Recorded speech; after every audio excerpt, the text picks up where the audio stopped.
What's up, everybody? It's your favorite truck's favorite nerd, and today we are looking at the Hot Toys Optimus Prime. This is an older unit, but I got it and I never reviewed it, and there is kind of a lull going on. I do have some discussions to do to take place of some of the new pieces, and I actually have a few new pieces coming. But this week, I figure why not just take the time and get this reviewed. It's the one that I figured I didn't have to maybe save it for a rainy day, and it's raining outside today, so figuratively speaking. So we'll talk about them. There is a lot to talk about here. If you follow Nerd Rage Radio or anything where I've kind of spoken about this piece in any detail, I have some issues with this thing. We'll talk about why. But first, let's talk about accessories. So he comes with the display base, and this is beautiful. All the rocks are sculpted wonderfully. They're painted, shaded, washed, and dry brushed, and then the yellow lines are added. It looks fantastic. You get the Autobot symbol there in the center, and then you get this hole in the back, so to speak, that you can plug this plastic rod into that then has this hook underneath that holds this crotch. And honestly, this doesn't do a great job of what it's supposed to. It would be better if it was a prong system like they usually do, or if it had some sort of a wider piece here because of the shape of his pelvis, as it were. So it doesn't do a great job, but it does look beautiful. He comes with two types of hands. One is a locked in position trigger finger hand. One is a posable hand. We'll go over it. We have one of each on the figure right now, so we'll go over the articulation when we go through it. But this is them, and they are sculpted well enough. My issue with the open hand is that there's no movement for back and forth at the base knuckle, so he kind of always, it doesn't always look natural, and the articulation is a bit limited too, so you're kind of limited. And even though it's fully articulated, I feel like you're more limited than what they would have done with just swap out posing hands. He comes with this blaster, but it doesn't really look like his blaster, which is a bummer. His like, what is it, ion cannon, ion rifle, whatever it's called, like, it's very iconic, and this doesn't really evoke that for me. But I do like all of the weathering done on it, which is something that you'll probably hear me say 1,000 times in this video, because I love the deco of this figure in general. But it just feels like light hollow plastic. It doesn't feel premium. And he'll hold that just fine in his posed trigger hands. But as you can see, it doesn't want to sit quite inside of the fingers. He comes with a backpack.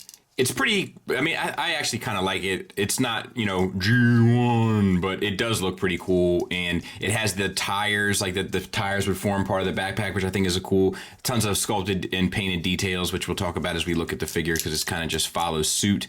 But this is mainly to be used with the accessories, and you can take this off and just have this kind of standard backpack as well. It's up to you, it's your call, but I kind of dig it. I don't know why, but I kind of do.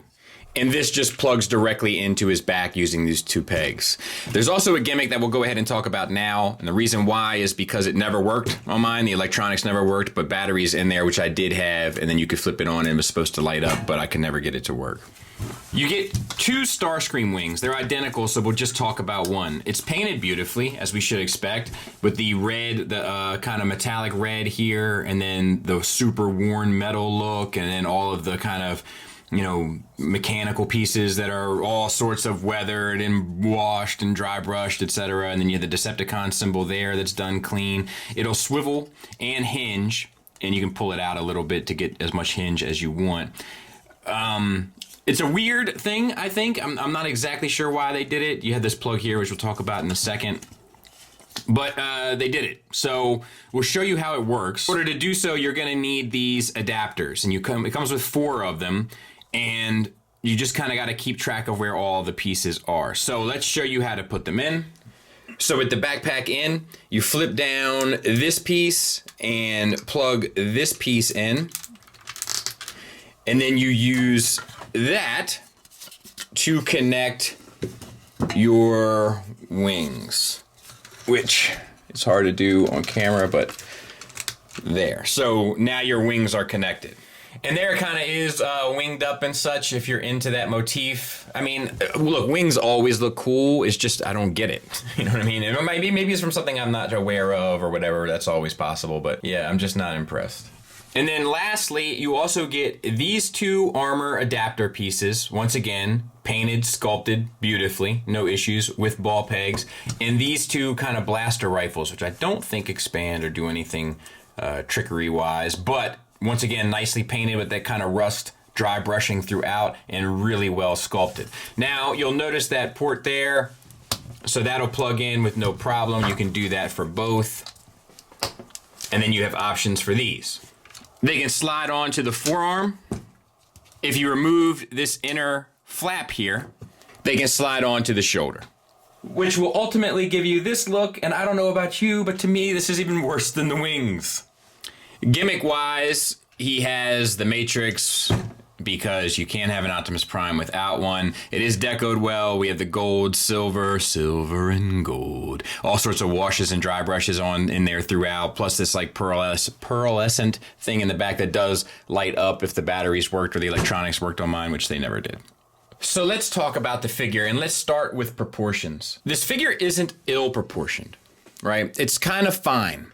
However, I do feel like if they extended the legs to up to here, made the thighs a little shorter, it would give that giant robot feel, and it would look better proportioned. Somehow, I feel like they tried to make Optimus look more human almost in a way here, but I don't think that that's what they should have done. I think that they should have gone with the more almost Japanese style of proportions in order to make him look really intimidating. But I digress. Let's take a look. So we'll start with the head. Articulation-wise, the flap of the neck does hinge down and up. The head itself is on a ball peg. Using both, you can get the head down to there, which is fine, and up, not really anything. A little bit of an attitude or confused dog look and a swivel. Sculpt-wise, there's something about the eyes I feel like that's off. Like they're too, like, Ninja Turtle-y, I guess, like the shape of them.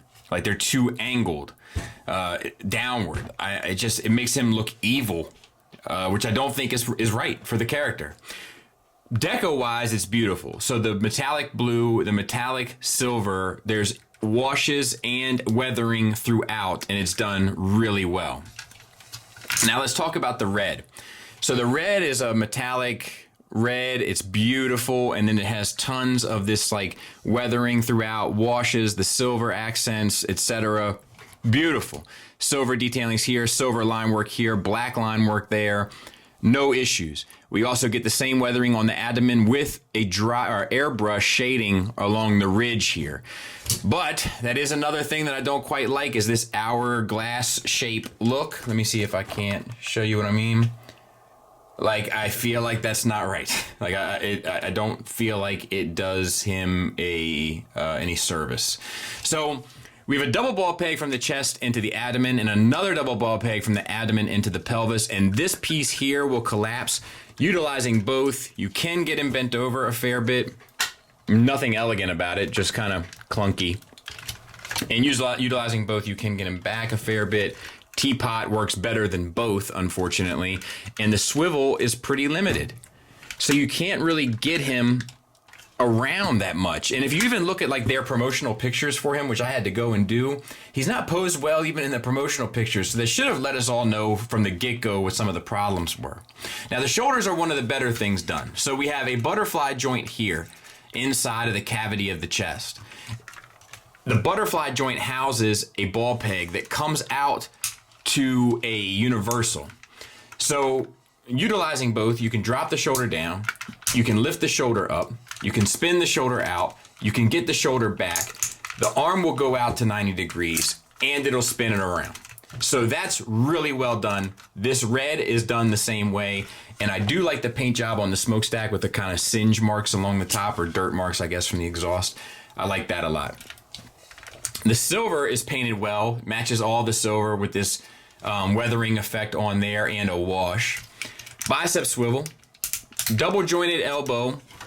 The bottom joint is ratcheted, the top joint isn't, and using both, you still only get 90 degrees. That's just unacceptable in my opinion. All right, we have the yellow painted here, which is beautifully done. And then the hands are on ball pegs, so you get the swivel, you get up, down, and out, and they're actually, like the clearance and everything gives you a fair range of motion there. So that's nicely done. Same for the other side. Now we will talk about this hand, because this hand does have some individual articulation. So it's a hinge here, a ball peg at the base, but you still can't get the thumb all the way around. All of these have hinge, hinge, hinge, but you can't really make a proper fist. All he can do is like blast you gadget. Like it's just unfortunate because it is fully articulated, but in many ways it's more limited than just masterpieces that use a base hinge knuckle. All right.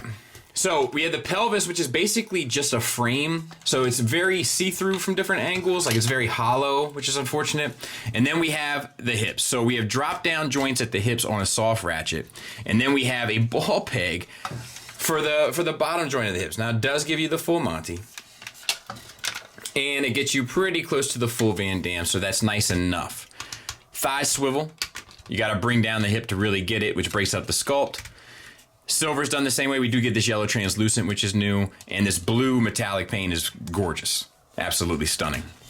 All right, double jointed knee still barely gets you to 90 degrees, and it might be a hair shy.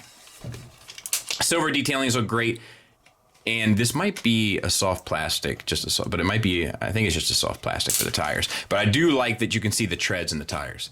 I do like that. I mean, it's not realistic, but I still like it. Like all the dirt would be in there. I like that. I like the weathering throughout. I like all of the paint effects completely. All right, ankles, ankle tilt up, ankle tilt down, and a rocker that's a little limited, but should get you the job done. So to be fair, the shoulders and the ankles and the hips are the best things about this figure articulation engineering wise, where it really should just be shining. And the materials, it feels very hollow. It feels very hollow and it feels very cheap. I'll be honest with you. And there he is from the back. Size comparison wise, there it is next to Magic Square. So a good bit bigger. And there it is next to Crate Luke Skywalker. So about the same size. Luke's a little bit taller here, but he's on the stand. So Optimus might stand a little bit taller than him. But pretty much in line with your 1/6 scale stuff and will fit perfectly in a detail if that much I can tell you.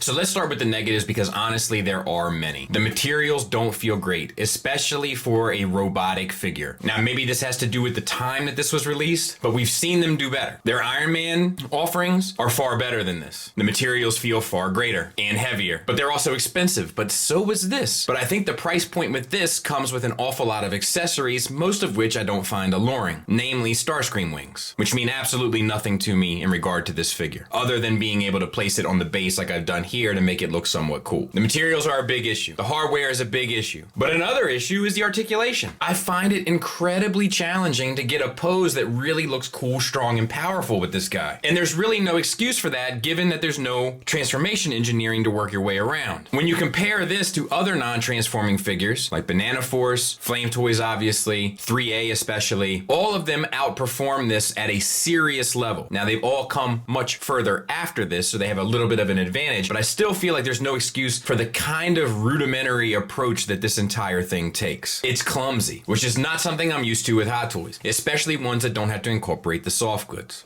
Positives wise, a lot of the sculpt is done well. All the details in the wings, for instance, a lot of the line work is nice and clean and sharp, and it's painted beautifully. All of the weathering, the washes, the dry brushing, the different types of straight plastics or chrome paint or straight paint or glossy paint or et cetera, et cetera. You know, like it's so well done in regard to the wide variety of deco that it makes the kind of fundamental issues in regard to the build and engineering that much more frustrating. Now, I was able to get this for basically like $75. And at that price, I'm more than happy with it for my collection. But I tell you, I wouldn't spend more than $100 for it. And I certainly wouldn't have spent what they asked for it upon initial release. So, I mean, if you can get it for a cheap price, it's a nice piece to have in your collection, but it's just finicky. It's not well built.